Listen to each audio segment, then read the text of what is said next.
नमस्कार दोस्तों, बहुत बहुत स्वागत है आपका अपने चैनल कृषक ट्रेडर में। आज हम बात करेंगे जीएमपीज़ की। जो आईपीओ चल रहे हैं, जो आईपीओ ओपन है, उनके जीएमपी की बात करेंगे। जो 3 आईपीओ क्लोज हो चुके हैं, सोमवार को लिस्टिंग है, जिसमें बजाज फाइनेंस का है और एक टोलिंस टायर का है, और बात करें तो एक आईपीओ क्रॉस का है। तो इन तीनों आईपीओ के जो डिटेल्स हैं उनके बारे में जानेंगे, जीएमपी की डिटेल्स है उसके बारे में जानेंगे। और अगर बात करें जो एक आईपीओ ओपन है उसके जो जीएमपी है उसकी बात करेंगे, पीएनजी ज्वेलर्स का जो आईपीओ है। और वहीं 2 आईपीओ सोमवार को 16 तारीख को ओपन होने वाले हैं, जिनके मतलब जीएमपी की बात करेंगे। तो आइए देख लेते हैं बजाज हाउसिंग फाइनेंस के पहले आईपीओ के। तो आइए देख लेते हैं बजाज हाउसिंग फाइनेंस के जीएमपी की बात। रिकॉर्ड तोड़ जो इसमें अगर बोल सकते हैं कि सब्सक्रिप्शन मिला बजाज हाउसिंग फाइनेंस के आईपीओ को, उसने बहुत सारे रिकॉर्ड तोड़ दिए। तो आइए देखते हैं किस तरह से जीएमपी चल रहा है और जीएमपी में कितना बदलाव हुआ बजाज हाउसिंग फाइनेंस के आईपीओ के। तो आज के दिन 14 तारीख है और आज 82 रुपये के आसपास का जीएमपी चल रहा है, जो कि 13 तारीख के दिन 78 रुपये के आसपास था। तो आज 5-6% का उछाल देखने को मिला जीएमपी में। 117% के आसपास का जीएमपी बढ़कर हो गया है।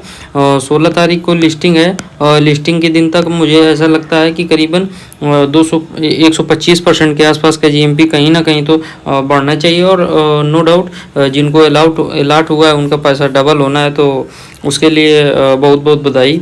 अगर आईपीओ की जीएमपी हिस्ट्री की बात करें तो लगातार करीबन 22 अगस्त को खुल गया था इसका जो जीएमपी है। और जब प्राइस बैंड डिसाइड नहीं हुआ था या बाहर निकल कर नहीं आया, तो 36 रुपये के आसपास का जो जीएमपी खुला था इनिशियली।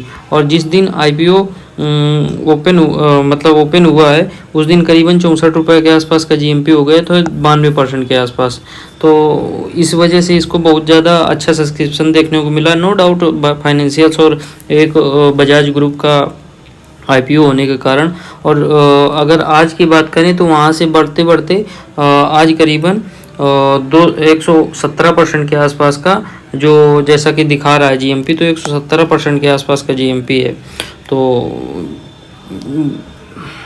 अगेन आईपीओ की लिस्टिंग के लिए बहुत अच्छा है। सोमवार को इसकी लिस्टिंग देखेंगे किस तरह से होती है, हालांकि डबल के ऊपर की हुई होगी। नेक्स्ट आईपीओ की बात कर लेते हैं उसके जीएमपी की। तो बात करें टोलिंस टायर के आईपीओ की जीएमपी की, तो हालांकि इसको सब्सक्रिप्शन ठीक ठाक मिला था, फिर भी इसका जीएमपी उस तरह से नहीं है, चूँकि कम्पिटिटिवनेस देखने को मिला। 2-3 आईपीओ लगातार खुले थे, तो उस वजह से फंड की शॉर्टेज की वजह से, और जिसमें फाइनेंशियल अच्छे थे उनको अच्छा सब्सक्रिप्शन मिला। तो अगर बात करें इसके करंट जीएमपी की, तो आज 14 तारीख को करीबन 30 रुपये के आसपास का जीएमपी चल रहा है, जो कि 13% के आसपास का जीएमपी है। तो देखना होगा, फ्लैट लिस्टिंग होती है, डिस्काउंट पे होती है, नो डाउट फ्लैट लिस्टिंग के आसपास होगी, मुझे ऐसा लगता है जीएमपी को देखकर। इसमें शुरू से ही जीएमपी को देखें तो इसका जीएमपी करीबन 3 तारीख को 25 रुपये के आसपास खुला था, जो कि 11% था। फिर वहाँ से बढ़ते बढ़ते इसका जीएमपी करीबन 39 रुपये के आसपास पहुँचा ओपनिंग के दिन, जो कि मैक्सिमम था 17% के आसपास। वहाँ से लगातार देखें तो स्टेबल है, और 30 रुपये के ही आसपास कहीं ना कहीं आईपीओ का जो जीएमपी बना हुआ है। तो इसी के आसपास का इस लिस्टिंग होने के आसार हैं। डिस्काउंट तो नहीं, 10-5% की गेन के साथ लिस्टिंग होगी। तो जिन लोगों को अलाट हुआ है, तो मेरे हिसाब से अगर शॉर्ट टर्म के लिए लगाया है तो सोमवार को इनको लिस्टिंग के टाइम जो मिले तो निकल जाना चाहिए इससे लेकर के। तो आइए देख लेते हैं नेक्स्ट आईपीओ के जीएमपी की बात कर लेते हैं। तो बात करें क्रॉस आईपीओ की जीएमपी की, तो क्रॉस आईपीओ के जीएमपी में कोई बदलाव नहीं हुआ है। करीबन 24 रुपये के आसपास के जीएमपी चल रहा है, जो कि 10% के आसपास है। तो अगर देखें 3 आईपीओ बजाज और क्रॉस और टोलिंस टायर जो आईपीओ 16 तारीख को तीनों में लिस्टिंग है, तो ज़बरदस्त सब्सक्रिप्शन देखें तो बजाज फाइनेंस को ही मिला है। और नो डाउट उनकी वजह से इनके जो जीएमपी है और सब्सक्रिप्शन है उसमें डाउन साइड देखने को मिली है। वहीं अगर इसके जीएमपी की कुछ पीछे तक की बात करें तो इसका जीएमपी इनिशियली बहुत अच्छा था और 50 रुपये के आसपास जीएमपी खुला था, जो कि 20% के आसपास का जीएमपी है। लेकिन उसके बाद से आईपीओ में थोड़ा सा जीएमपी में गिरावट और उछाल वही देखने को मिलता रहा। उसके बाद से अगर बात करें तो इकट्ठे आईपीओ के जो अलॉटमेंट डेट थी उस दिन करीबन 37 रुपये के आसपास 50 रुपये से जीएमपी गिर करके आ गया। तो उसके बाद से लगातार आईपीओ की जीएमपी में गिरावटें आ रही है और 24 रुपये के आसपास 2 दिन से स्टेबल है, करीबन 10%। तो नो डाउट इसका भी डिस्काउंट तो नहीं, लेकिन फ्लैट के आसपास लिस्टिंग होने के चांस हैं। तो इसमें भी सेम स्ट्रेटजी होनी चाहिए टोलिस के जैसी, कि अगर कुछ मिल रहा है तो गेंस के साथ निकल जाना चाहिए सोमवार को, अगर शॉर्ट टर्म के लिए लगाया है, लिस्टिंग गेन के लिए पैसा लगाया है तो। नेक्स्ट आईपीओ की जीएमपी की बात कर लेते हैं। तो अगर बात करें पीएनजी ज्वेलर्स के आईपीओ की, तो पीएनजी ज्वेलर्स के अच्छा खासा जीएमपी चल रहा है करीबन, लेकिन कल से गिर कर आया है अलॉटमेंट की डेट से। करीबन 330 रुपये के आसपास का जीएमपी चल रहा है। 345 रुपये था 13 तारीख को, यानी कल के दिन, और आज 14 तारीख के दिन 330 रुपये के आसपास का जीएमपी, जो कि 68% दिखा रहा है। फिर भी एक तरह से अच्छा खासा लिस्टिंग गेन होगा। अगेन एक अच्छा सेक्टर है ज्वेलरी सेक्टर, ग्रोइंग सेक्टर है इंडिया के लिए, और मैक्सिमम 72% के आसपास का जीएमपी गया था कल के दिन, वहाँ से थोड़ा सा गिरावट देखने को मिली है। वहीं अगर जीएमपी में कैसे सुधार आया है पीछे से बात करें तो करीबन 170 के आसपास जीएमपी खुला था, 165 के आसपास जीएमपी खुला था इसका 5 तारीख के आसपास के दिन, 100 जो कि 34% के आसपास था। वहाँ से जीएमपी लगातार बढ़ते बढ़ते और करीबन 333 तक जिस दिन क्लोजिंग थी आईपीओ की उस दिन 333 तक पहुंचा।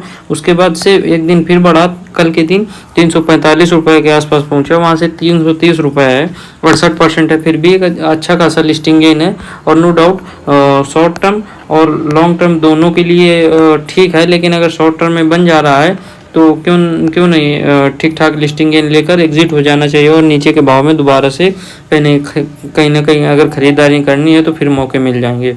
तो ये था पीएनजी ज्वेलर्स के आईपीओ की जीएमपी। इसके जीएमपी में थोड़ा सा गिरावट आई है, बट ठीक है, फिर भी अच्छा खासा है। वहीं अगर नेक्स्ट आईपीओ की जीएमपी की बात कर लें, अगेन बात करें अगर आईपीओ की जीएमपी की, तो वेस्टर्न कैरियर्स जो आईपीओ है ये एक लॉजिस्टिक सेक्टर की कंपनी है। तो देख लेते हैं इसके जीएमपी का। 57 रुपये के आसपास का जीएमपी चल रहा है करेंटली, जो कि 33% के आसपास का जीएमपी बैठता है।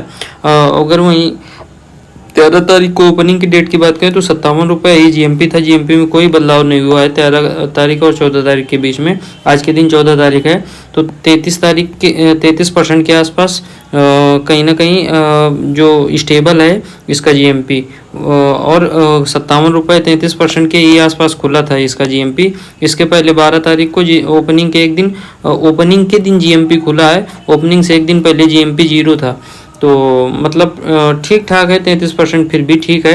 आईपीओ का भी जो इशू है वो 16 तारीख के दिन क्लोज होगा, तो अभी एक दिन और बिडिंग का है। लास्ट दिन सब्सक्रिप्शन अगर बढ़ता है तो कहीं ना कहीं आईपीओ की जीएमपी में उछाल देखने को मिलेगा।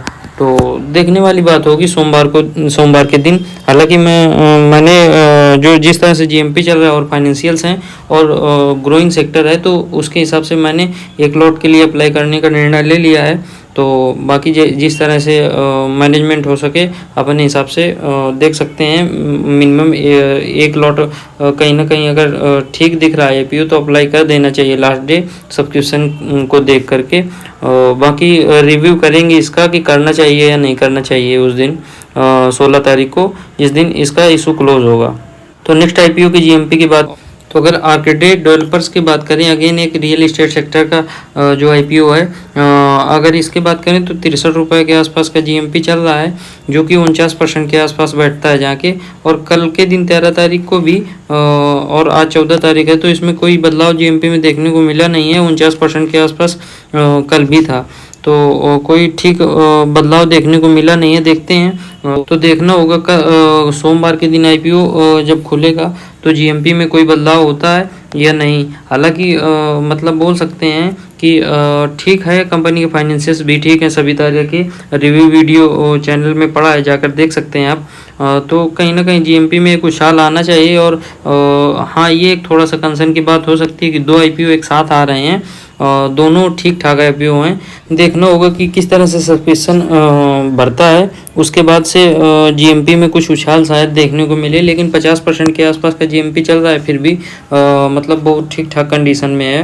वहीं अगर बात करें तो 48 रुपये के आसपास जीएमपी खुला था। तो इसका मतलब ये है कि जीएमपी में लगातार कुछ कहीं ना कहीं 2 बार 12 तारीख को जीएमपी बढ़ा था 48 रुपये से खुलकर। तो कहीं ना कहीं जीएमपी में तो एक उछाल देखने को मिल चुका है, तो आगे आने वाले दिनों में भी देखने को मिल सकता है। तो ये था आर्कडे डेवलपर्स के आईपीओ के जीएमपी। अगर नेक्स्ट आईपीओ की बात करें अगर तो लास्ट आईपीओ जो नॉर्दर्न आर्क कैपिटल लिमिटेड का आईपीओ है, उसका जीएमपी अभी तक नहीं खुला है। 16 तारीख को इशू ओपन होना है, तो देखते हैं 16 तारीख को ओपनिंग के दिन आईपीओ का जीएमपी बढ़ता है या मतलब खुलता है या नहीं खुलता, और कितना खुलता है वो देखने की बात होगी। लेकिन अभी तक जीएमपी आईपीओ का खुला नहीं है। तो ये थे सभी आईपीओ के जीएमपी। तो अगर इन्फॉर्मेशन अच्छी लगी हो तो वीडियो को लाइक करें, चैनल को सब्सक्राइब करें, सपोर्ट करें। जय हिंद।